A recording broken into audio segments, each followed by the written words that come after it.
Hello there, good evening and welcome to the National News Broadcast. I'm Niket Karunaratne. And I'm Sharma Screeners. First, it's a look at the day's headlines.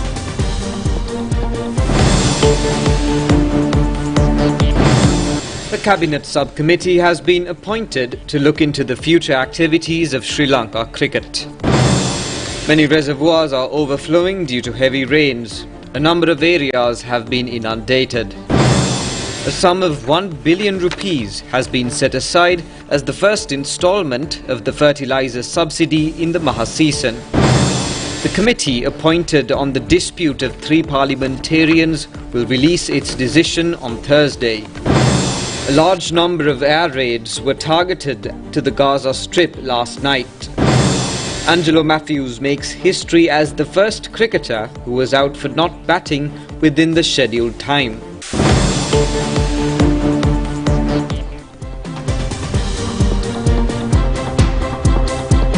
Now for those and other stories in detail, starting off with local news.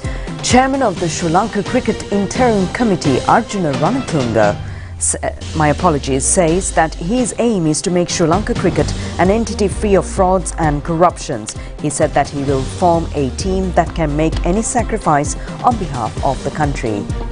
Arjuna Ranatunga met these remarks at a media briefing held this evening at the Sri Lanka Cricket.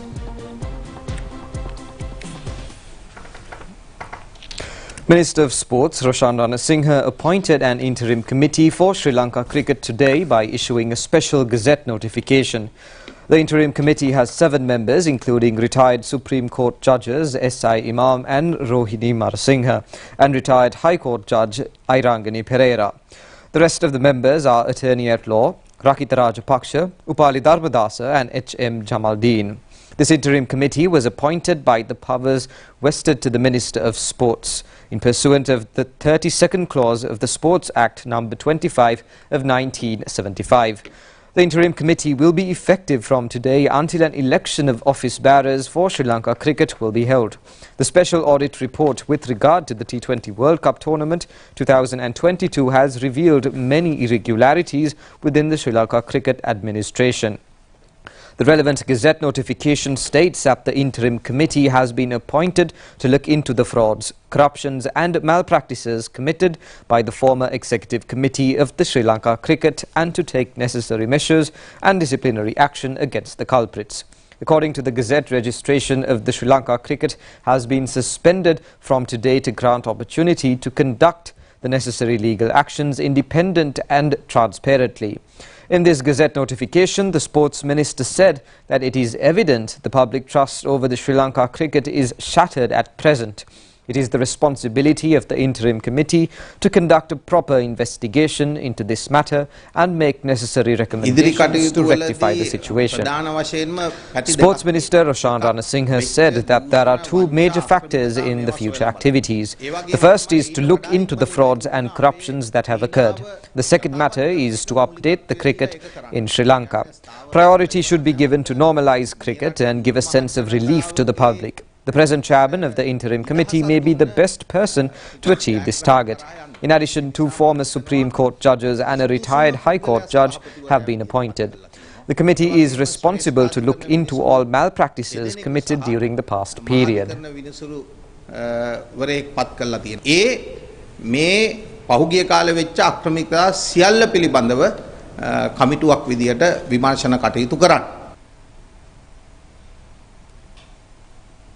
Meanwhile, former officials of the Sri Lanka cricket handed over their official vehicles this morning to the Sri Lanka cricket office.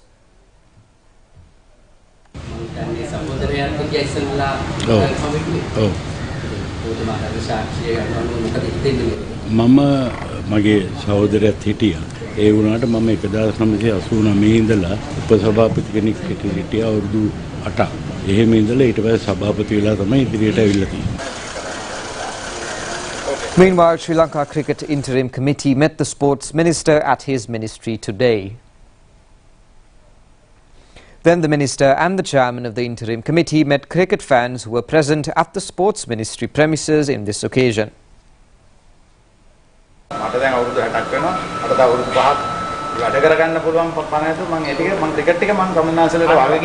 Later, the new interim committee came to the Sri Lanka Cricket Institute. A strong police security was deployed at the premises. Later, they held a media briefing.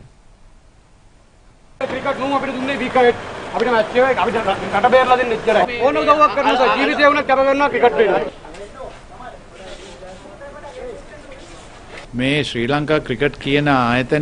Ranatunga said that Sri Lanka cricket will be made an entity free of frauds and corruption.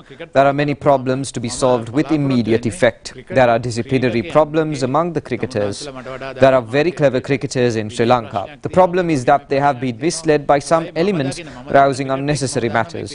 First, we have to develop the cricket in Sri Lanka, as we are responsible to cricket lovers and the general public. Sri Lanka cricket is not something that belongs to a few cricket clubs. This is not an easy task to revitalize. The LPL tournament was played in unsuitable times. The national pool should be well planned to select cricketers for the national team. At least 100 to 200 boys should be trained as the second generation. There should be team spirit to win matches. We have to form a comprehensive team within a period of 3 months. We should target the next T20 World Cup tournament. Sri Lanka needs cricketers, not actors. The new interim committee will not be influenced by social media. We have to create national assets in the name of cricket. Water levels of the many reservoirs have increased in the prevailing heavy rains. The Disaster Management Centre says 2 deaths have also been reported due to the inclement weather. Heavy rains experienced in many areas today as well. Many areas in Colombo, including the Torrington Square, Town Hall, Deans Road, Panchikavatta and Borella, experienced heavy rains blocking the roads, causing many hardships to motorists and pedestrians.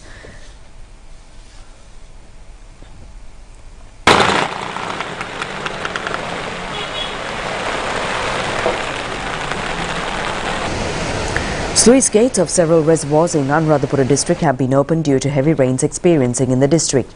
8 sluice gates of the Rajanganaya reservoir were opened yesterday, releasing a water flow of 10,800 cubic feet per second to the Kala Oya. The resident engineer of the reservoir says that if rains continue, most sluice gates will have to be opened. 2 sluice gates of the Angamua reservoir were also open at present. The all 8 sluice gates of the Dadru reservoir were opened this morning, releasing 17,000 cubic feet of water per second to the Dadru Oya. Resident engineer of the reservoir, Sampath Samarajiva, says the people living in the lower Dadru basin should be vigilant over sudden floods in the area. 2 sluice gates of the Pulgola reservoir have also been opened. Engineer in charge Krishanta Dai said 5,000 cubic feet water per second is released from the Pulgola dam.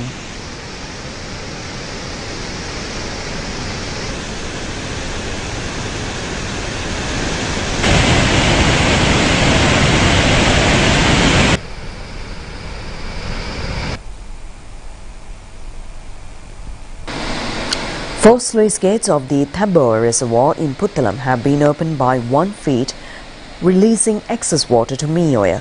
People living close to the banks of the Mioya should be vigilant over sudden floods.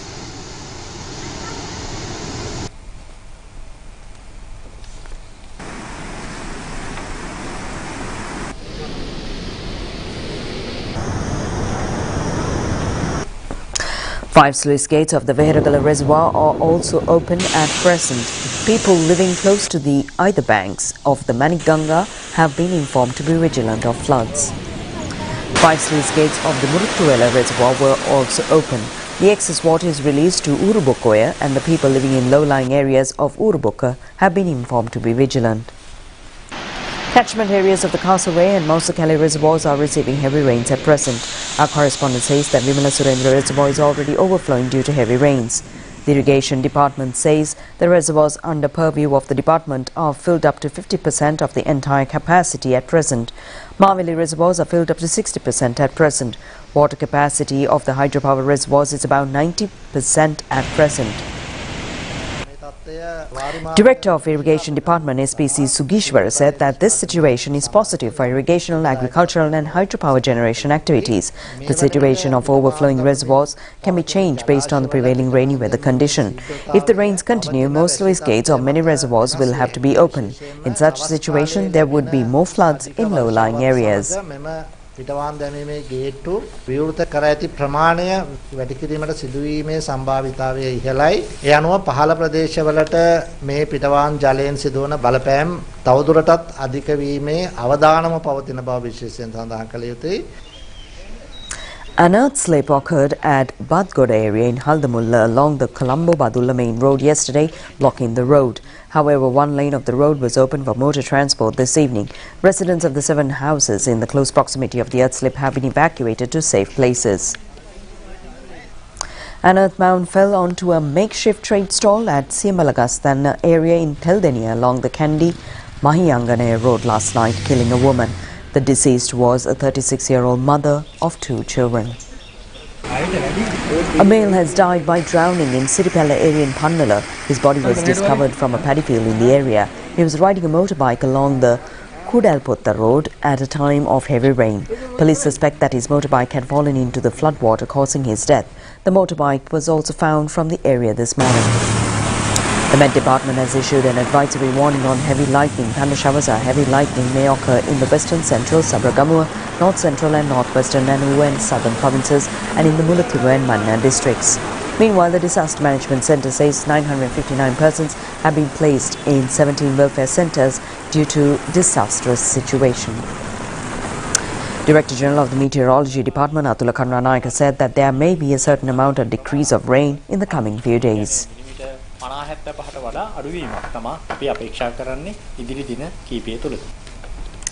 The government has decided to allocate 12 billion rupees for fertilizer subsidy in this March season. A sum of 15,000 rupees will be given to farmers per hectare of paddy cultivation. About 800,000 hectares of paddy lands are to be cultivated during this season. The government has decided to release the relevant funds to the Agricultural Ministry in installments. Accordingly, the Agricultural Ministry says a sum of 1 billion rupees has been granted as the first installment. The amount was credited to the relevant accounts of the district officers to be distributed among farmers. Minister Mahinda Amaravira was also present.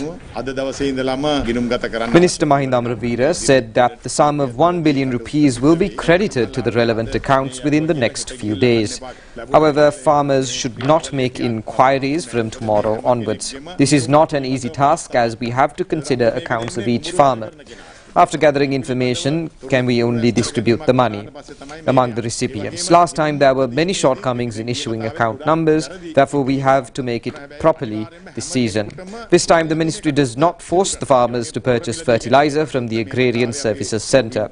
Farmers are able to purchase them even from the private shops as they wish. The committee appointed to look into the dispute occurred between the 3 parliamentarians recently met today at the Parliament complex. Diana Gamage, Sujit Pereira and Rohana Bandara Dissanayaka are involved in this dispute which occurred on the 20th of last month at the Parliament complex. Speaker Mahindayappa Bewardena appointed this committee under the patronage of Deputy Speaker Ajit Rajapaksa to investigate into this incident. Member of the committee, SJB parliamentarian Gayantakanna Tilaka were present at this meeting. However, the member state Piyal Nishanta was absent today. The committee is scheduled to be met on Thursday and will issue the final report. Now, the Israeli military says troops have reached the coastline in the south of Gaza City, effectively dividing the strip in two. Israel says it's launched a significant attack in the north of Gaza. There were reports on Sunday night of huge explosions and intense airstrikes. Israeli Defense Forces say that its forces have surrounded the Gaza city. It is also reported that Israeli troops have reached the coastline, effectively dividing the strip into Gaza North and Gaza South. Israel is still allowing a corridor for the residents of the northern Gaza Strip and Gaza City to go south. Israel military further says that its armed forces will continue to attack strongly and continue to intensify their ground operation in the northern Gaza Strip and Greater Gaza City. Huge explosions have been heard across northern Gaza as intense bombing continues, with Israel saying it has hit 450 targets in the past day. Meanwhile, the Hamas-run health ministry says almost 10,000 people have been killed in Gaza since Israel started its campaign.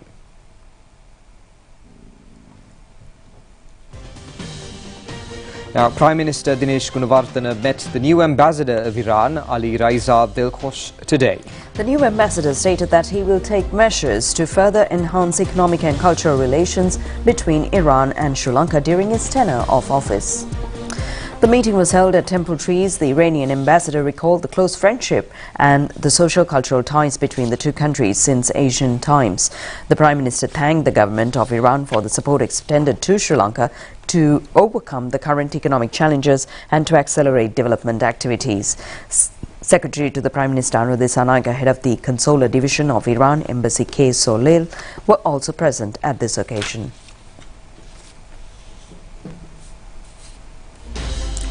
A wild elephant named Chandi in Galgapur, who was injured by an attack of another elephant, was given treatment today. The elephant was also injured 11 years ago, but the wildlife officials were able to give proper treatment to the elephant today itself. Due to the fight with another elephant on the 26th of last month, Chandi had several wounds on her body. It was reported that one wound is of serious condition. Wildlife veterinary surgeons in the Nicovarity office injected antibiotics to the elephant several times, but was to no avail. The national television also carried out a news broadcast regarding this elephant last Saturday. Accordingly, officials of the Megalava and Nicovarity wildlife officers attended the elephant and gave proper treatment. The animal was anesthetized and given treatment properly by cleaning the wounds. The wildlife officials say that they remain vigilant on the elephant over its health.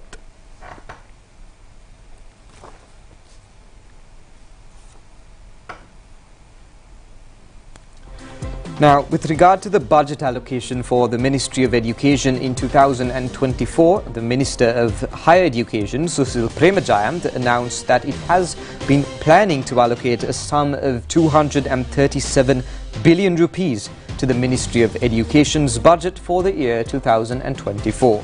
This amount specifically pertains to education-related capital and recurring expenses in the 9 provinces.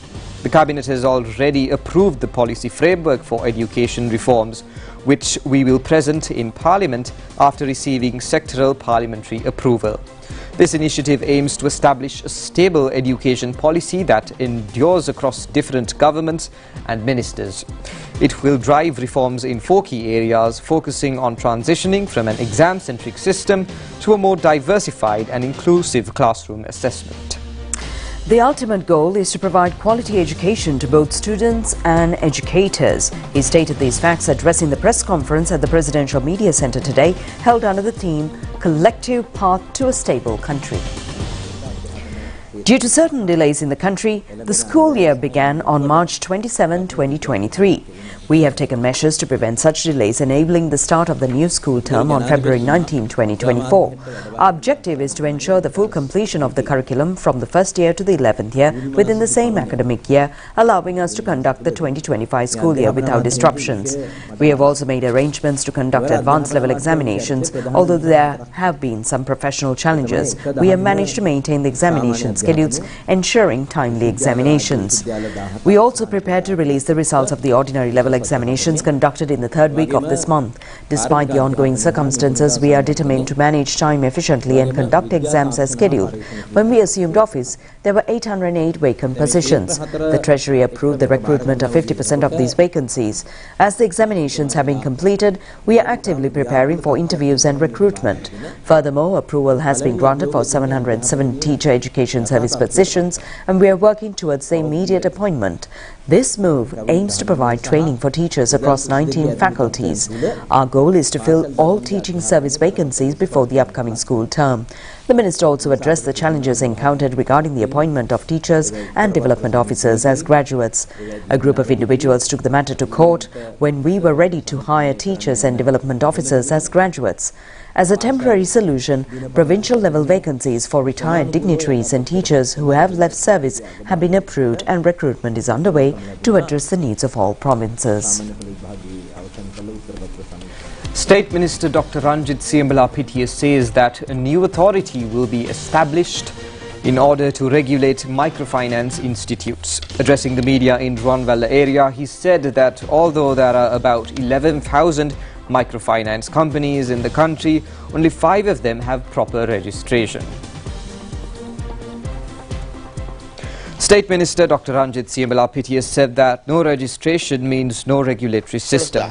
These companies act arbitrarily and make huge profits by exploiting rural women. There are about 3 million individuals who have been badly affected by microfinance companies.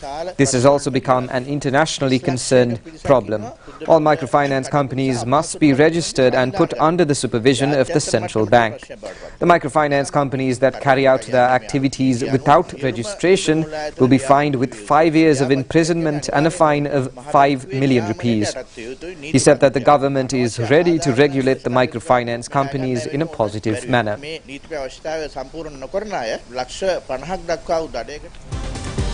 And now let's take a look at some local news items in brief. The appeal court today granted time to Attorney General to make clarification on the petition filed by the suspect Nadun Chintaka Vikramaratna, alias Harak Kata, who have been detained by the CID. The petitioner has requested the appeal court to issue prevention order against the CID, not extending his detention order further. The petition will be resummoned on the 9th of this month. Sri Lankan Airlines won an award as the emerging air cargo service at the Arab Cargo Awarding ceremony held in Dubai recently. The ceremony was organized by the leading air cargo magazine published in Dubai, Cargo Talk. The first book of poetry titled Sate Kavirua, written by Economic Development Officer Ruwan Sanjeeva Vikramasinghe, was launched at the Varakapola Divisional Secretarial Auditorium recently. And that's all the news from home. Stay tuned for foreign news after this short break.